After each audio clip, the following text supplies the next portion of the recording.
Hello welcome back to the channel. I am back with a new video. पिछले video में हमने GSTR 1 के fundamentals को cover किया था। अगर आपने वो वीडियो अभी तक नहीं देखा है तो मैं कार्ड्स में लिंक दे देता हूँ। सबसे पहले जाके तो वो वीडियो देखो, वो वीडियो आपका फाउंडेशन बनाएगा। उसके बाद हम इस सीरीज़ को कंटिन्यू करते हैं। GST फाइलिंग लगती तो सिंपल है, पर एक छोटी सी मिस्टेक भी आपको दिला सकती है नोटिस, पेनल्टी और यहाँ तक कि बायर का ITC भी हो सकता है ब्लॉक। तो चलिए आज हम डिस्कस करते हैं GSTR 1 फाइलिंग में होने वाले 6 कॉमन एरर्स और उनके प्रैक्टिकल सॉल्यूशंस की।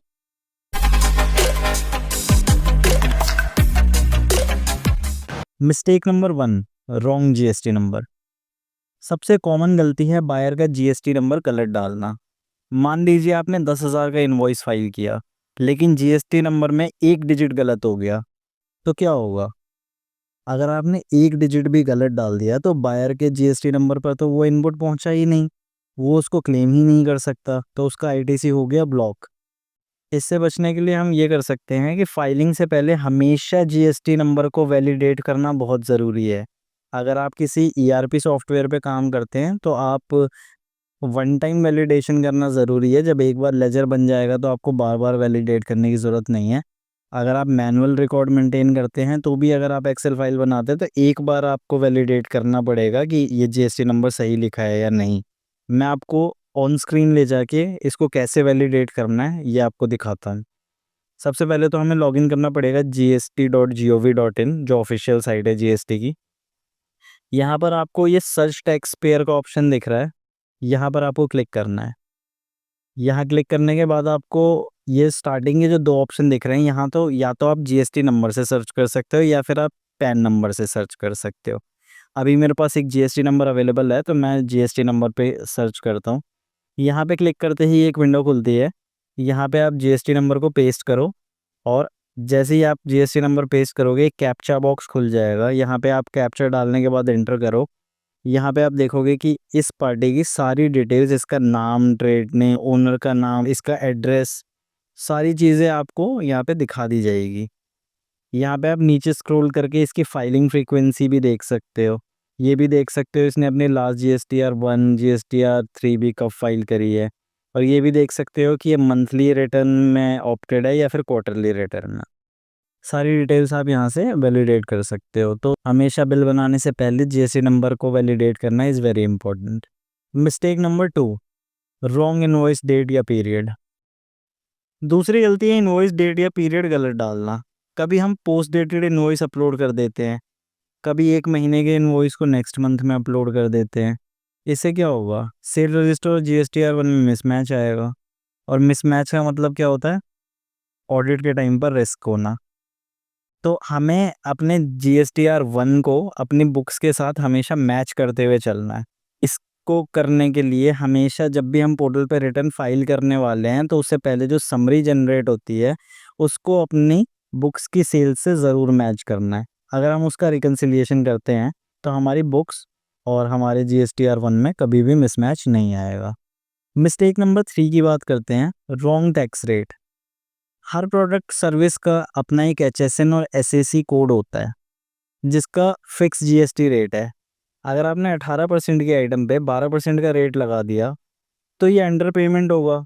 और अगर इसी का रिवर्स 12% के आइटम पे 18% टैक्स लगा दिया तो ये ओवर पेमेंट ऑफ टैक्स होगा। आप गवर्नमेंट को ओवर पेमेंट ऑफ टैक्स पे कोई दिक्कत नहीं है, आप कितना ही चाहे ओवर पे कर लो, कोई दिक्कत नहीं है। But under payment of tax पे काफ़ी दिक्कत है। आप अगर 10 रुपये का भी अंडर पेमेंट करते हैं तो उससे गवर्नमेंट को प्रॉब्लम होती है कि भाई आप टैक्स कम कैसे दे रहे हो। तो अंडर पेमेंट के केस में आपको पेनल्टी लग सकती है। तो इससे बचने का तरीका क्या है कि रेगुलरली अपने HSN को, जिस HSN कोड में आप अपना प्रोडक्ट बेच रहे हो सकता है कि मल्टीपल HSNs हो, लेकिन जो भी HSNs हैं उनको एक बार CBIC की वेबसाइट पर वेरीफाई करो। देखो कि अभी करंटली उस HSN पर कितना रेट चलने वाला है।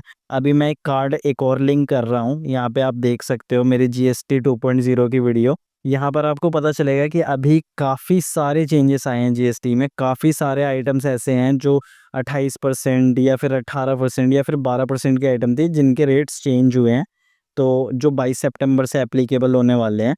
तो ये सारे रेट्स अगर आपको जानने हैं कि किस में किस कैटेगरी में क्या चेंज आया है, कौन सा स्लैब रेट कैसे चेंज हुआ है, तो आप ये वाली वीडियो मेरी जीएसटी 2.0 की वीडियो देख सकते हैं, मैं कार्ड में मेंशन कर दूंगा। अभी तक तो चैनल सब्सक्राइब कर लिया होगा ना? अच्छा नहीं किया, चलो आराम से कर लेना, कोई आफत नहीं आ रही। अभी हम चलते हैं नेक्स्ट मिस्टेक पर, जो है B2B versus B2C miss classification. B2B invoice वो होता है जिसमें बायर का जीएसटी नंबर दिया होता है, बायर का भी जीएसटी नंबर होता है और आपको तो जीएसटी नंबर है ही।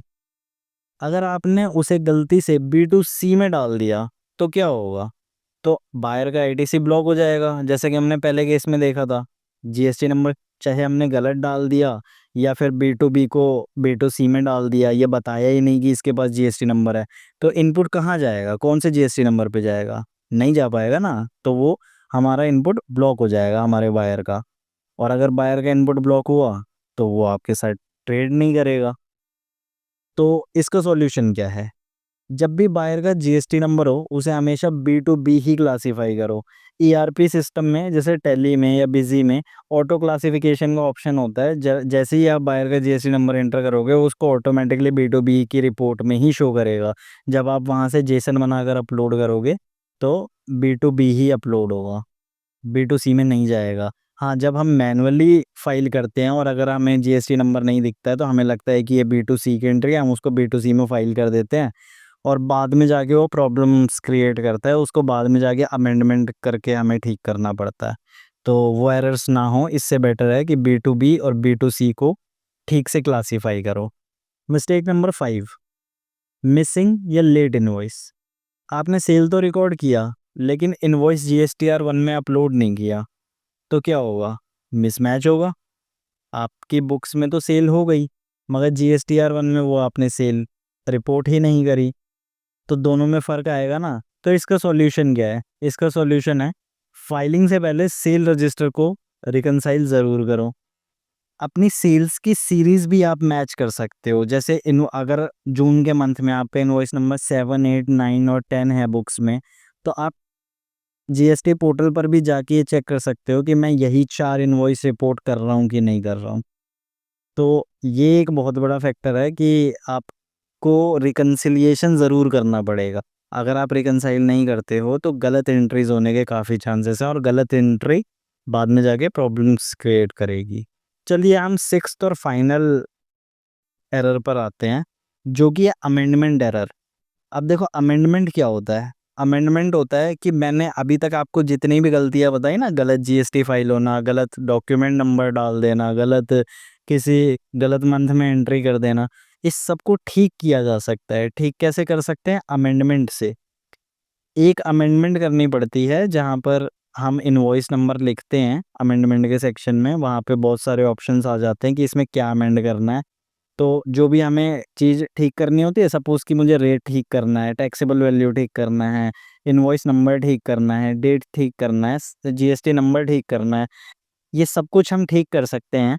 लेकिन क्या होगा कि अगर ठीक करते टाइम भी हम गलती कर दें, क्योंकि मैं आपको बताना चाहता हूँ कि अमेंडमेंट सिर्फ एक बार ही अलाउड होता है। अगर आप चाहो कि मैं बार-बार गलत इनवॉइस फाइल करके उसको बार-बार ठीक कर दूँ तो वो नहीं होता, अमेंडमेंट सिर्फ एक बार के लिए ही वैलिड होता है। तो अब अमेंडमेंट में क्या गलती हो सकती है? जो करेक्शन के लिए पोर्टल पे स्पेसिफिक टेबल दिए गए हैं, अगर आपने गलत टेबल यूज़ किया तो करेक्शन एक्सेप्ट ही नहीं होगी। 30 नवंबर पिछले फाइनेंशियल ईयर की अमेंडमेंट की लास्ट डेट होती है। इसके बाद आप कोई भी करेक्शन नहीं कर पाएंगे लास्ट ईयर से रिलेटेड। तो इसका सॉल्यूशन क्या है? ऑफिशियल अमेंडमेंट टेबल का यूज़ करो और अपने रिकॉर्ड को क्वार्टरली या हाफ ईयरली ऑडिट ज़रूर करो। देखो वैसे तो मैं रिकमेंड करता हूँ कि क्वार्टरली ऑडिट होना चाहिए सबका। अगर आप क्वार्टरली करना आपके लिए पॉसिबल नहीं है, अगर आपको इतना टाइम नहीं लग पाता कि आप क्वार्टरली इसको रिकंसाइल करो सारी चीज़ों को, तो आपको मैक्सिमम हाफ ईयरली तो ज़रूर रिकंसाइल करना चाहिए, क्योंकि लास्ट में एक साथ बहुत सारी गलतियाँ सुधारना डिफ़िकल्ट होता है और थोड़ी-थोड़ी गलतियाँ बीच-बीच में सुधारना ईज़ी होता है। चलो मैंने यहाँ पे एक क्विज़ डिज़ाइन किया है। अभी जो हमने सीखा हम अप्लाई करते हैं उसको, देखते हैं कि हम इसमें से क्या-क्या क्वेश्चन को आंसर कर पाते हैं। हमने B2B बिल को B2C में फ़ाइल कर दिया। अब इसका बायर पर क्या इम्पैक्ट पड़ेगा? तो इसका बायर पर इम्पैक्ट पड़ेगा कि वो अपना आईटीसी कलेक्ट नहीं कर पाएगा, क्योंकि जब हमने उसका B2C में फाइल किया तो हमने कोई जीएसटी नंबर ही नहीं दिया, और जब जीएसटी नंबर ही नहीं दिया तो वो इनपुट जाएगा कहाँ? तो बायर अपना आईटीसी क्लेम नहीं कर पाएगा। नेक्स्ट क्वेश्चन पे आते हैं। जब आप GSTR1 आपने पूरा फिल कर दिया, आप उसको फाइल करने वाले हो, फाइलिंग के लिए बस रेडी है। अब आप उसको किस चीज़ से रिकनसाइल आपको करना चाहिए कि आप श्योर हो जाओ कि हाँ सब कुछ ओके है, इसको फाइल करना चाहिए? तो इसका आंसर है कि बुक्स ऑफ अकाउंट और GSTR3B के साथ इसको रिकनसाइल करना चाहिए एक्यूरेट रिपोर्टिंग के लिए। लास्ट क्वेश्चन पे आते हैं। Amendment window for GSTR1 for previous financial year closes on. पिछले साल के रिटर्न्स में चेंजेस करने के लिए क्या लास्ट डेट होती है? 30 November of the following financial year, 31 March of the current financial year, या फिर any time there is no deadline, कोई डेडलाइन ही नहीं है, कभी भी कर सकते हो। तो इसका आंसर है 30 November of the following financial year. तो दोस्तों ये थे GSTR1 के 6 कॉमन एरर्स और उसके सॉल्यूशन। अगर आपको ये वीडियो पसंद आया हो तो लाइक करो और अपने सवाल नीचे कमेंट कर सकते हो। मैं सारे कमेंट्स पढ़ता हूँ और सबका रिप्लाई करता हूँ। तो दोस्तों नेक्स्ट वीडियो में हम देखेंगे कि GSTR1 प्रैक्टिकली कैसे फाइल होता है। आई नो वो मोस्ट अवेटेड वीडियो होगा अभी तक की इस सीरीज़ का लास्ट वीडियो और एक प्रैक्टिकल वीडियो, जिसमें मैं आपको क्लियरली बताऊंगा कि एक कंपनी जिसका 50-60 करोड़ रुपए का टर्नओवर है उसका GSTR1 मैं कैसे फाइल करता हूँ, ताकि उसमें कोई एरर आने के चांसेस ना रहें। तो मिलता हूँ मैं आपसे अगले एपिसोड में, तब तक के लिए जय हिंद।